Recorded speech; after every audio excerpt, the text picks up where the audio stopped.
Today on the Topping Show, Vivek on steps to ensure a fair voting and unite the USA goes viral. Biden says you cannot own a cannon, which is a blatant lie. You can and you should.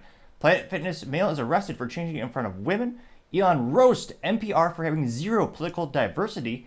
Meta to debut their own chip system for AI. Tesla visits India as speculation builds that they may expand there.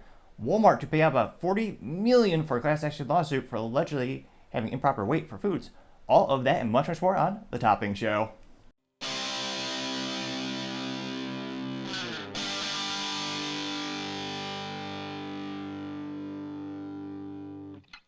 Thank you, everyone, for taking the time to tune in today. Today's episode of The Topping Show is proudly sponsored by Topping Technologies.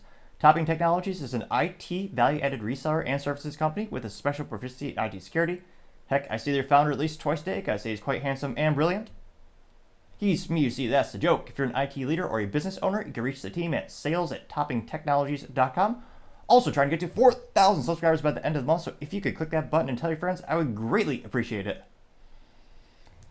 Now going over to the business part of the podcast, you have Meta to debut a faster chip system for AI. Now, this perhaps isn't too surprising. They're going to be joining many of their peers that are starting to manufacture their own AI chips, where in past, predominantly is pretty much all done by NVIDIA, who's one of the best IT companies on the planet when it comes to architecture and design of graphics cards, pretty much bar none.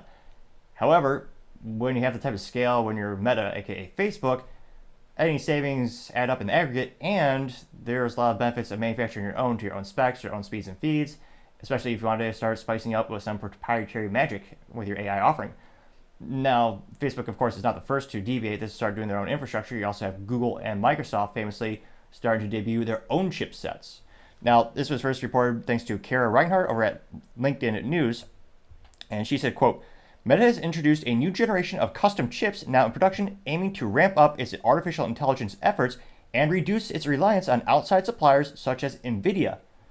This announcement comes days after Intel unveiled a faster AI accelerator, and rivals, including Google and likewise developing AI chips in-house.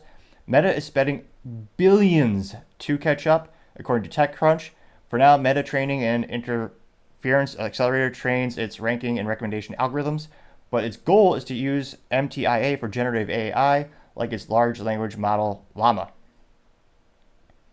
Which at least gets an A+ for marketing because it's moderately amusing. So it'll be interesting to see. I mean, AI is the biggest trend in IT, bar none. A couple years ago, the biggest thing in the world was, well, it was really the blockchain. We couldn't go 2 seconds without hearing something about mining Bitcoin or something to that effect, where NVIDIA also won that competition, bar none, and made a pretty penny. Well, a pretty vintage penny, which is actually made of copper. Modern pennies are 99.99% zinc and simply copper plated, which is perhaps a metaphor for how useless our money is in the United States these days.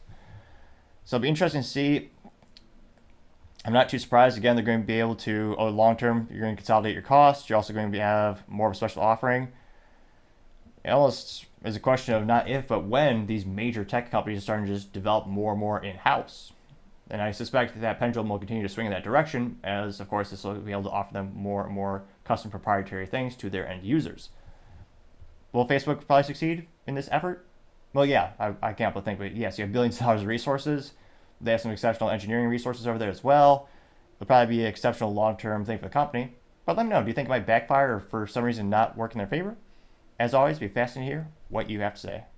Thank you, everyone, for taking the time to tune in today. Again, we're trying to get to 4,000 subscribers by the end of the month, so if you could click that button, I would greatly appreciate it. Also, leaving a thumbs up, thumbs down, or comment is a great way to give me some additional feedback, letting me know how I can make the show better and better. Lastly, don't forget to take the time to tell your family, tell your friends, tell your coworkers, heck, tell your enemies, tell anyone and everyone. Just stay safe, fight the good fight.